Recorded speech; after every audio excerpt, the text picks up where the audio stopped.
Olá, pessoal. Aqui a gente vai, a princípio, tratar a respeito dos sujeitos passivos do nosso atributo. Aqui você vai estudar comigo o sujeito passivo principal, ou o sujeito passivo que está em relação pessoal e direta com o fato gerador, que é o contribuinte do imposto. Você vai estudar comigo o responsável tributário, que é aquele que, mesmo que não tenha relação pessoal e direta com o fato gerador, o próprio Estado vai lá e estabelece através da sua lei própria que ele deve pagar o tributo, é o responsável tributário.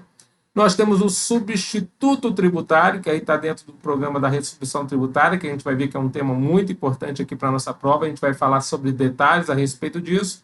E nós temos também a figura relacionada aí a toda a circunstância aí dos sujeitos passivos. Quer dizer, então, são eles os que nós chamamos do aspecto subjetivo, aqueles que devem pagar o tributo.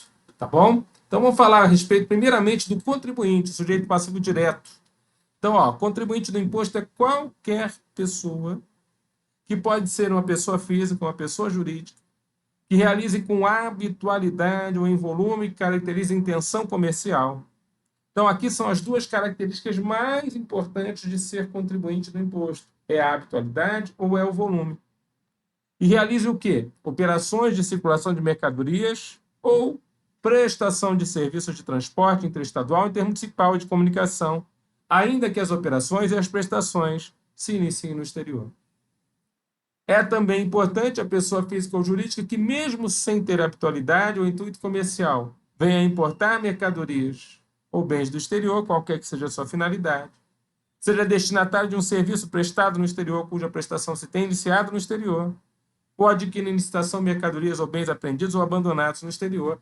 A gente vai citar aqui cada uma dessas situações, quer dizer, são exceções à regra geral. Regra geral para ser contribuinte do nosso ICMS, para ser contribuinte do nosso imposto, literalmente, tem que ter habitualidade ou volume que caracteriza a intenção comercial. Então, para ser contribuinte, tem que ter habitualidade ou volume que caracterize a intenção comercial.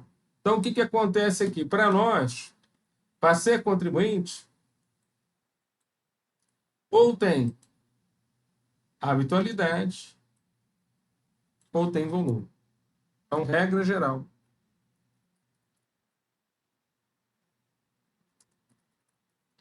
Habitualidade.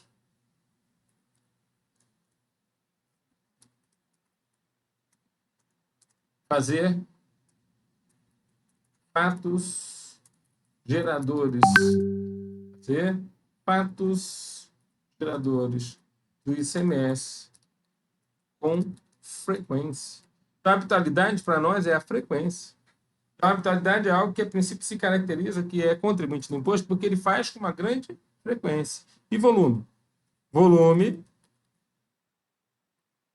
né? Volume é a quantidade de mercadoria ou serviço, mesmo sem que haja frequência. Então, volume é uma pessoa fazer aquela determinada, movimentar aquela determinada quantidade de mercadoria, mesmo sem que haja frequência. Então, esse é o volume. Então, para nós, às vezes a gente coloca aquele cara como contribuinte do imposto porque ele tem habitualidade. Né? Então, ele está sempre, por exemplo, o cara começa a vender quentinha. Ele vende uma todo dia, duas, três. Aí, com uma certa regularidade, 30 pessoas compram a quentinha dele. Será que ele se transformou num contribuinte que fornece alimentação e bebidas? Sim, porque tem uma frequência, uma habitualidade. Ah, professor, dá o exemplo de volume. Então, você está lá, para um caminhão, é um produtor rural que a princípio pegou a sua produção para levar para a feira para poder vender. Beleza. Mas é a primeira vez que ele está fazendo aquilo. Mas é um caminhão inteiro de hortaliças, sem nota fiscal. Ferrou, né? Ele é contribuinte do imposto, mas pelo volume que ele está transportando. Pela quantidade de mercadoria, nem seja pela frequência, mas pelo volume. Agora, essa regra geral, vamos botar aqui, ó, ela tem exceções. Então, essa regra geral tem 5 exceções. São 5 is, né? é o importador sempre de mercadorias, o importador de serviços, a importação irregular, que gera o arremate na licitação. Tem as operações interestaduais com petróleo, mais derivados, mais energia para consumo final. E hoje nós temos o DIFAL para... Então, a operação... Vou botar de novo interestaduais.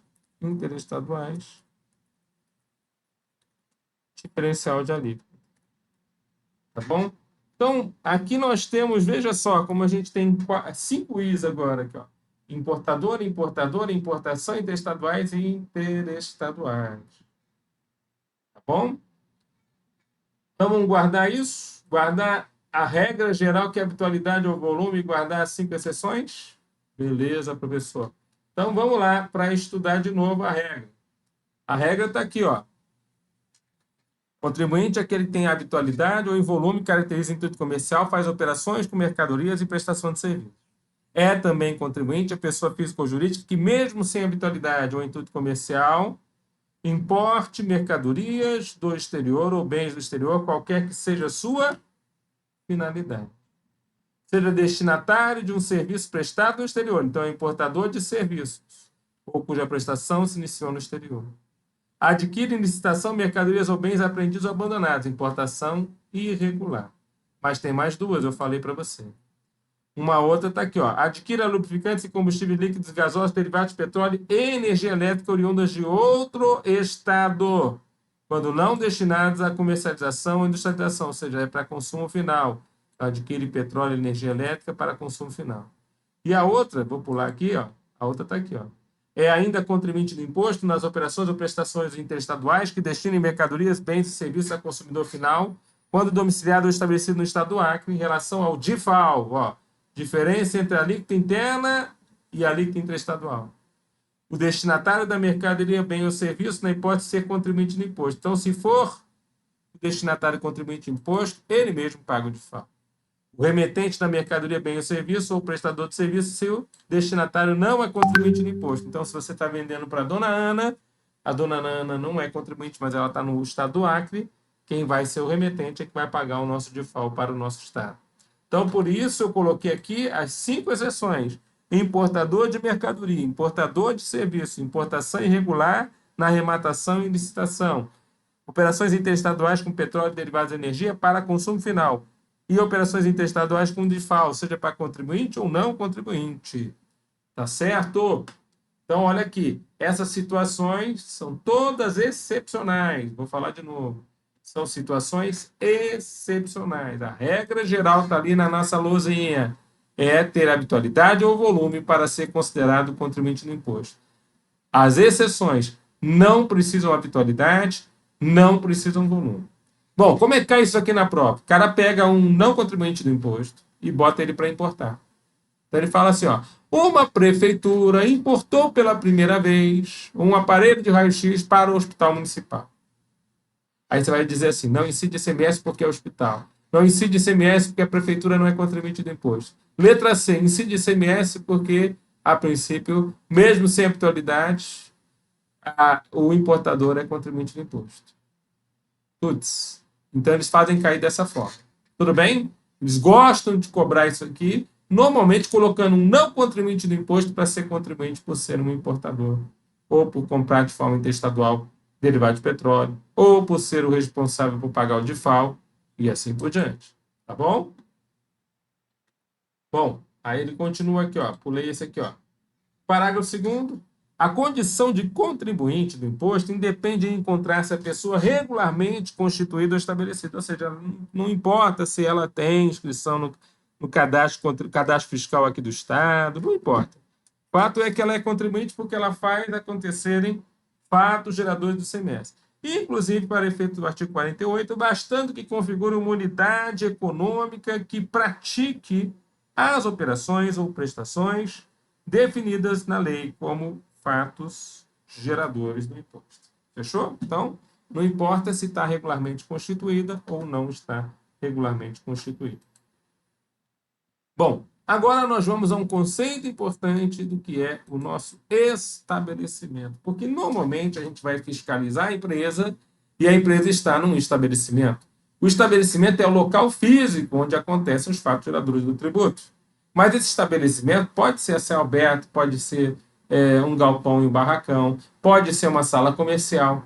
Esse estabelecimento pode ser até a casa do sujeito, onde ele vai lá e informa para o fisco que uma parte da casa é o seu estabelecimento. Esse estabelecimento pode ser próprio, pode ser de terceiros, pode ser temporário, pode ser permanente. Então, vamos ver a definição que está prevista aqui na Lei Candir, repetida aqui na Lei do Acre.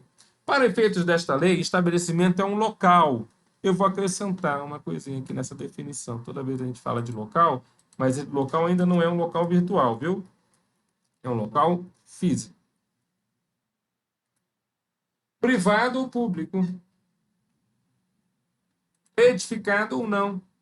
Próprio ou de terceiro. Onde as pessoas físicas ou jurídicas exerçam suas atividades em caráter temporário ou permanente, bem como onde se encontrem armazenadas mercadorias. Observado ainda o seguinte. Então, está aqui todo mundo, né? Então, o que acontece? Veja que até o local onde está armazenada a mercadoria também é considerado estabelecimento, né? Sendo ele edificado ou não, próprio de terceiro, né? Público ou privado, não importa. Tudo isso aí para nós é considerado, né, mercadoria. Na impossibilidade de determinação do estabelecimento, considera-se como tal o local em que tenha sido efetivada a operação ou prestação, encontrada a mercadoria ou constatada a prestação do serviço. Aqui são as situações onde você tem uma infração à legislação tributária. Provavelmente porque o camarada está sem documentação fiscal. Então, se o cara está sem documento fiscal, como é que eu vou pegar o sujeito? Eu tenho que declarar estabelecimento o local onde a mercadoria se encontra. Pode ser lá na BR-101, quilômetro 23. Então, quer dizer, você vai encontrar o cara lá, né, Transamazônica e tal. Você vai encontrar o sujeito lá, a mercadoria lá, o transporte sendo feito lá. De alguma forma, você pega uma situação infracional. Não tem documentação fiscal, como é que eu vou acreditar, né, naquela informação se não for o local dos fatos?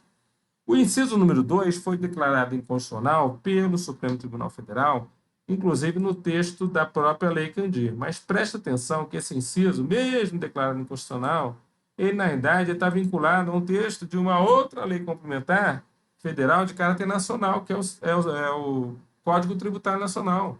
O CTN já desenvolve essa informação. Vou falar de novo. É o Código Tributário Nacional que já nos declara que é autônomo cada estabelecimento da mesma titularidade.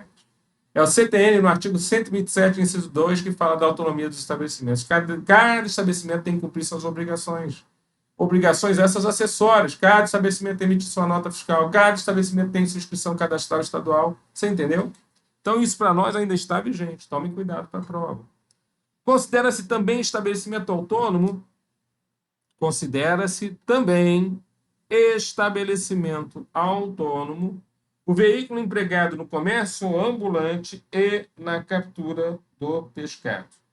Então, considera-se estabelecimento autônomo o veículo utilizado no comércio ambulante e também ou na captura do pescado. Então, tanto o veículo do camelô quanto o veículo utilizado para pesca são considerados autônomos ao estabelecimento da terra, lá onde, a princípio, eles estariam vinculados.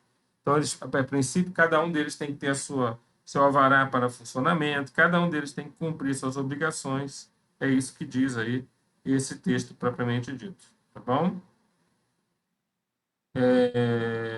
Fechou essa informação. O que mais? Respondem pelo crédito tributário todos os estabelecimentos do mesmo. Aliás, isso. Respondem pelo crédito tributário todos os estabelecimentos do mesmo titular. Certo? Então, guarda essa citação aí para a prova. Respondem pelo crédito tributário todos os estabelecimentos do mesmo titular. Então, aqui é interessante que o que, que acontece? Professor, eu tenho uma filial lá no meio, né, da floresta amazônica, e eu tenho uma filial, a matriz minha está aqui em Rio Branco, aqui na capital do estado. Eu posso, a princípio, cobrar um auto de infração que eu cobraria lá na filial, no meio da floresta. Eu posso cobrar aqui direto da matriz? Pode. Porque todos os estabelecimentos da mesma titularidade, ou seja, que tem o mesmo CNPJ básico, que tem o mesmo quadro societário, respondem pelos créditos tributários. Ou seja, eu posso ir num estabelecimento para poder cobrar de todos. Tudo bem? Sem problema algum. Isso é possível. Tá certo? Entendi, Tudão. Bom, vamos agora para o conceito da substituição tributária. Então, a substituição tributária é justamente aquela que está prevista lá no artigo 150, parágrafo 7º da Constituição Federal. Né? Quando o fato gerador presumido não acontecer, caberá imediata restituição. Mas que fato gerador presumido é esse, professor? Então, na verdade, o que acontece? A lei estabelece que um substituto, uma pessoa venha substituir outra para o pagamento do imposto através do fenômeno, né, que seria o instituto jurídico da substituição tributária. Então, você pode fazer o quê? Você pode substituir uma pessoa por outra para pagar aquele determinado tributo. E isso tem três formas de acontecer aqui no Estado, que é a substituição tributária progressiva, a substituição tributária regressiva e a substituição tributária concomitante. Aqui no Estado, nós podemos aplicar as três. Você vai ver isso tanto aqui nessa parte de substituição tributária quanto na parte da base de cálculo, que você já viu comigo. Fica atribuída a responsabilidade na condição de substituto tributário, ainda que situado em outra unidade federada. Então, agora ele vai falar da substituição tributária regressiva, ou seja, eu vou pegar alguém lá na frente para pagar tudo que ela vai substituir para trás. Então, o que nós chamamos de substituição tributária regressiva. Tá? Então, ele fala assim, ó, o industrial, o comerciante, uma cooperativa de produtores rurais ou outra categoria de contribuintes, pelo pagamento do imposto incidente sobre uma ou mais operações ou prestações antecedentes. Então, veja, eu vou substituir as operações antecedentes por um substituto lá na frente. Só dar um exemplo disso aqui, é bem comum o que eu vou colocar aqui na luzinha para poder citar esse exemplo, tá bom? Então, vamos citar esse exemplo da seguinte forma, ó. O produtor que vende para a cooperativa. Então, a cooperativa, enquanto o produtor é o substituto, a cooperativa é o substituto. Tá certo? Então, ao invés de eu cobrar dos inúmeros produtores rurais que nós temos na cadeia econômica, eu prefiro cobrar do substituído, ou seja, das poucas ou das menos cooperativas que nós temos. Tá certo? Então, essa é uma das situações. Substituição tributária regressiva. Você vê que um fato tirado lá para frente substitui o que estava lá atrás, por isso o nome substituição tributária regressiva. Fechou? Agora, nós temos outro tipo de substituição tributária. Olha lá, inciso número 2. Vai falar assim, ó, substituição tributária progressiva. É o caso. Fabricante, né, que vai mandar para o atacadista, que por sua vez vai vender para o varejista, até chegar ao consumidor. Sendo que o fabricante se torna o substituto e o atacadista e o varejista se tornam substituídos. Atacadista e varejista se tornam substituídos, porque eles fazem vários geradores acontecer, mas eles não vão pagar o tributo, porque o substituto vai pagar todo o tributo na cadeia. Então, essa situação aqui é o que nós chamamos de substituição tributária progressiva. Ele, fabricante, vai pagar fato gerador. Ele, fabricante, vai pagar pelo fato gerador número 1.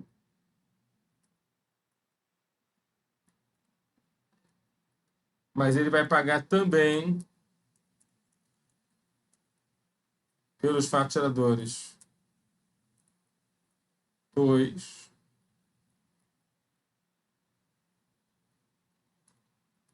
e pelo faturador número 3. Você entendeu?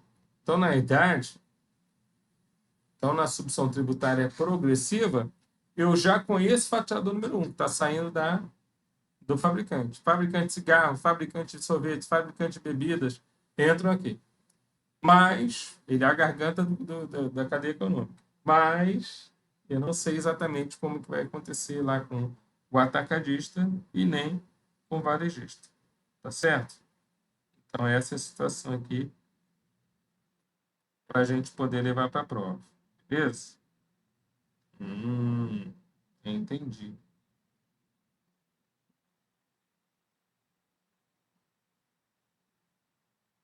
Então, essa é a situação para a gente poder levar para a nossa prova. Beleza? Bom, além disso, né? Então, olha só, inciso 2, produtor, fabricante, extrator, engarrafador, gerador, inclusive de energia elétrica, né? O que mais? Industrial, distribuidor, importador, comerciante, adquirente de licitação pública de mercadorias importadas do exterior, apreendidas ou abandonadas, prestador de serviço de transporte ou de comunicação, outra categoria de contribuintes, pelo pagamento do imposto incidente sobre uma ou mais operações ou prestações subsequentes. Certo? A gente guarda aqui essa informação aqui para a gente poder levar para a prova. Esses todos podem se tornar esse substituto aqui que a gente está marcando aqui para você, ó. Esse substituto aqui. Tá bom? Bom, além disso, ele fala, ó, fica atribuída a responsabilidade na condição de substituto tributário para outras pessoas na unidade federada aqui no estado do Acre. O depositário é qualquer título, pode ser o depósito fechado, o armazém geral, em relação à mercadoria depositada por um contribuinte. Aqui a gente tem o exemplo da substituição tributária concomitante. Ou seja, ao mesmo tempo que acontece o faturador, eu já vou lá e nomeio um substituto tributário. Então, está aqui, ó. Contratante do serviço ou um terceiro que participe da prestação de serviço de transporte interestadual, intermunicipal de comunicações, pelo imposto devido na contratação da prestação. Então, mesmo que a princípio, que é muito comum essa situação, na situação do prestador de serviço ser um transportador de outro estado. Então, imagina você lá contratar um transportador de outro estado para fazer o transporte aqui dentro do nosso estado. Então, a gente vai substituir essa pessoa, já que é mais difícil cobrar o tributo para o nosso estado vindo de outro estado, por um contratante que está no nosso estado. Então, é um remetente, por exemplo, da mercadoria. Então, imagine, por exemplo, a mercadoria que vai sair do Acre para o estado do Pará. Essa mercadoria, o transportador é de Santa Catarina e é o seu João Carreteiro. Então, eu estou com um transportador de outro estado, pessoa física, não contribuinte habitual aqui no nosso estado, para pagar o frete, ICMS sobre o frete aqui no nosso estado. Eu vou preferir o contratante. Quem é o contratante? Aqui é um contribuinte aqui do estado, ele é o substituto tributário concomitante. Tá certo? Órgãos e entidades de administração pública em relação ao imposto devido na aquisição de mercadorias e serviços. Vamos pensar o seguinte, o órgão da administração pública, ele não paga, normalmente, ICMS sobre o serviço que ele presta, porque ele está imune, né? Só que o caso aqui, ele está contratando serviço, está comprando mercadoria, então ele pode se tornar responsável por substituição. Remetente de mercadoria pelo pagamento do imposto devido na prestação de serviço de transporte contratado junto ao autônomo ou qualquer outro transportador não inscrito. Lembra? Eu falei sobre isso aqui, a substituição tributária concomitante de novo, aqui aparecendo aqui. Só que agora eu deixei claro aqui que o contratado, ele é de outro estado e não tem inscrição no meu estado. Certo? E, finalmente, a concessionária de energia elétrica e serviço público de comunicação pelas operações de prestações antecedentes, concomitantes e subsequentes. Olha que interessante isso, galera. Olha só que interessante isso. As concessionárias de energia elétrica e serviço de comunicação pelas operações de prestações antecedentes, concomitantes ou subsequentes. O que acontece aqui nessas concessionárias aqui? acontece a situação relacionada, né? Acontece que nessa situação, necessariamente, né, nessa situação aqui visualizada, a gente tem uma circunstância aqui muito específica, né, muito especial, inclusive, né, que é justamente você ter aqui que a concessionária de energia elétrica, ela é responsável pelo pagamento do ICMS, toda a cadeia econômica ela é responsável, né? A mesma coisa aqui no caso das operações relacionadas a serviços de comunicações. Normalmente, o concessionário vai ser também responsável por toda a cadeia econômica. O artigo 9º lá da lei que diz estabelece isso. Tá bom? Aí ele fala assim, ó, a responsabilidade que trata esse artigo é atribuída em relação ao imposto incidente sobre uma ou mais operações ou prestações, sejam elas antecedentes, concomitantes ou subsequentes. Inclusive, o DIFAL pode entrar na substituição tributária. Tá bom?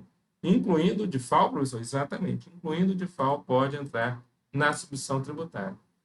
A atribuição da responsabilidade por ST será implementada na forma do regulamento e poderá ser atribuída a qualquer das pessoas citadas nesse artigo. Então, todas as pessoas que aqui nós citamos são possíveis responsáveis por substituição tributária.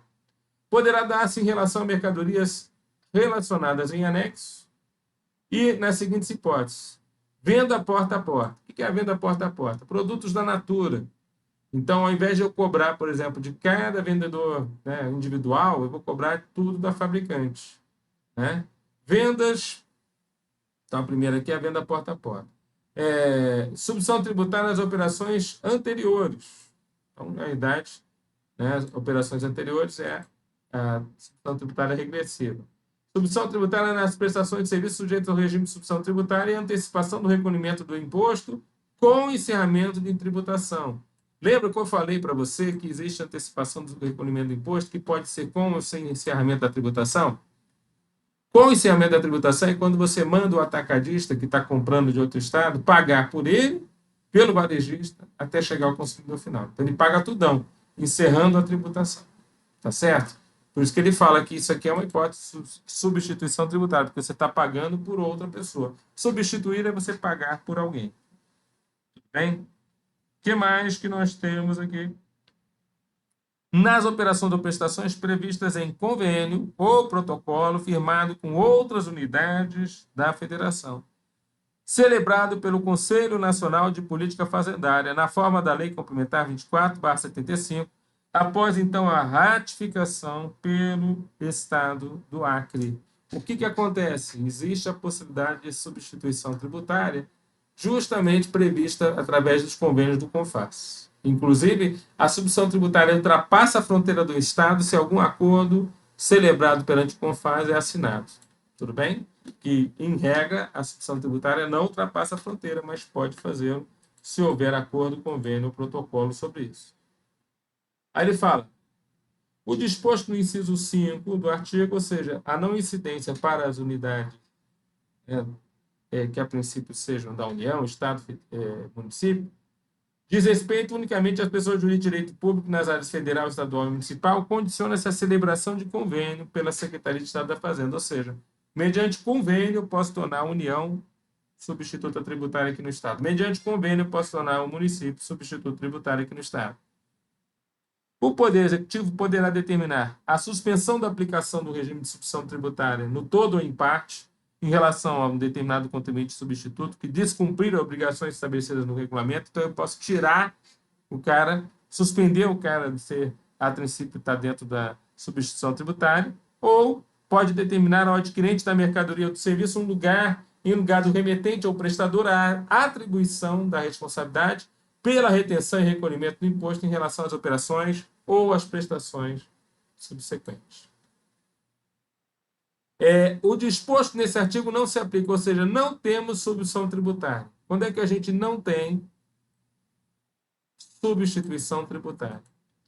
Quando a operação ou prestação destinada ao contribuinte substituto da mesma mercadoria ou serviço, ou seja, primeira situação que não tem substituição tributária, o substituto que vende para outro substituto.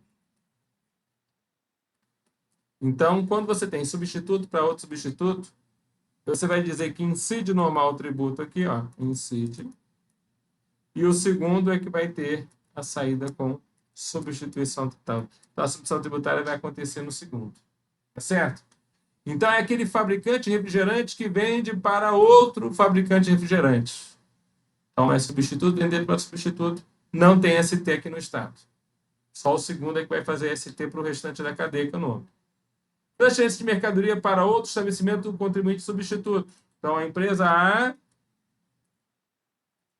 vende para a empresa A1. Então, e os dois seriam, na realidade, substitutos. Então, no primeiro, incide o imposto naturalmente, e no segundo, aí sim, você cobra ST. Tá bom? Mas isso é excluído se for um varejista. Se for já para varejo, aí acabou ST. Aí já tem que cobrar, né, propriamente nessa situação. Então, se você está vendendo a varejo, você mesmo já tem que pagar aquele determinado tributo. Tá certo? Então, as situações ali representadas. Beleza?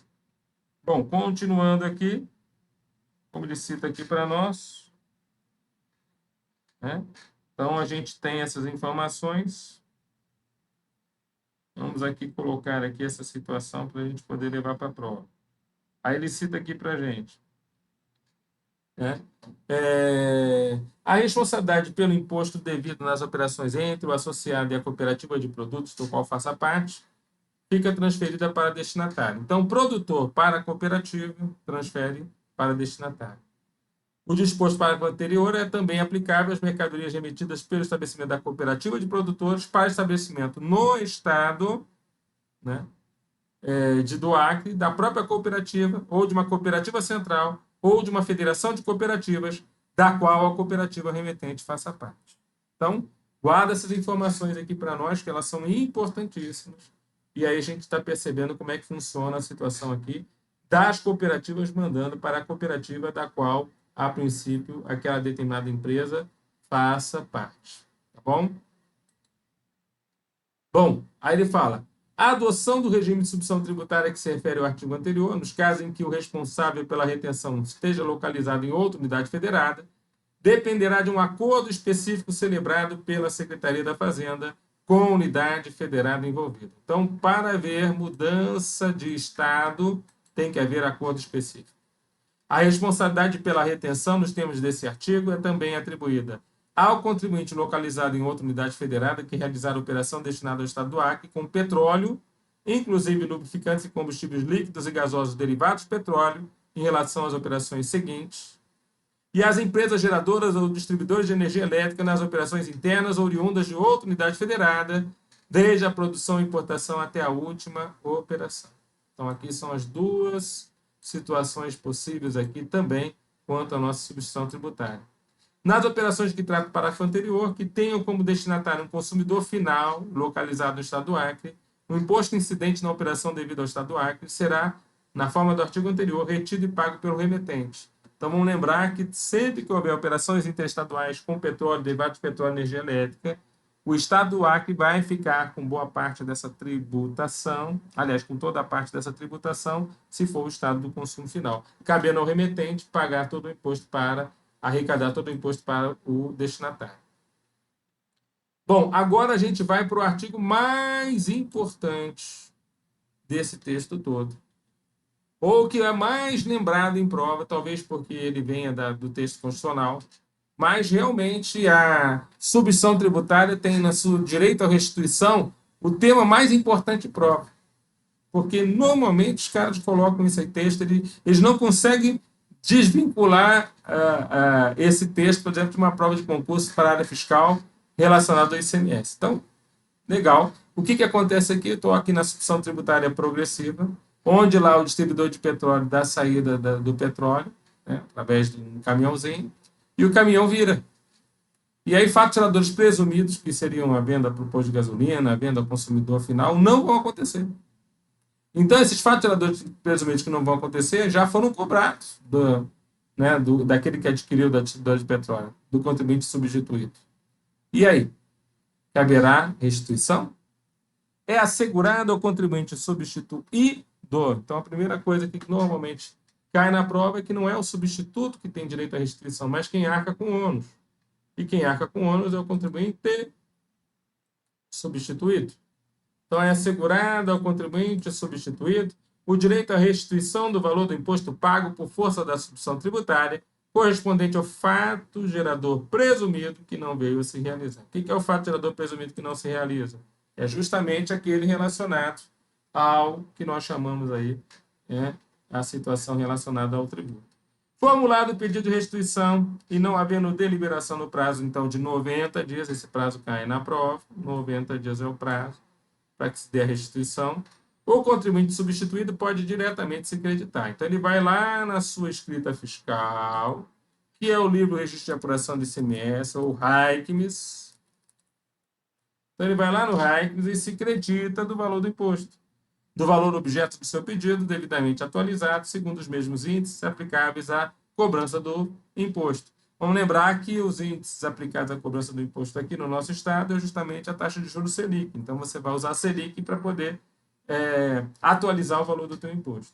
Na hipótese do parágrafo anterior, se houver uma decisão contrária que não caiba mais recurso no processo administrativo de restituição contra o contribuinte, então o substituído, no prazo, então, agora de 15 dias, tem um prazo menor, de 15 dias, da respectiva notificação de que ele perdeu na esfera administrativa, procederá na forma do regulamento ao estorno do crédito. A gente vai estudar mais adiante que o estorno do crédito lançado é justamente a anulação de um crédito que já foi feito. Também devidamente atualizado e com os acréscimos legais cabíveis. Certo? Legal, professor. Então, na verdade, esse texto aqui é muito importante. Você tem que saber tudo desse texto. O que é o fato gerador presumido que não se realizou? Quem é que pode se pedir restituição? Qual é o prazo para ele poder entrar com o seu pedido de restituição? Se ele não for concedido, o que ele pode fazer? Qual é o prazo se ele perder na esfera administrativa depois e tiver que fazer o estorno?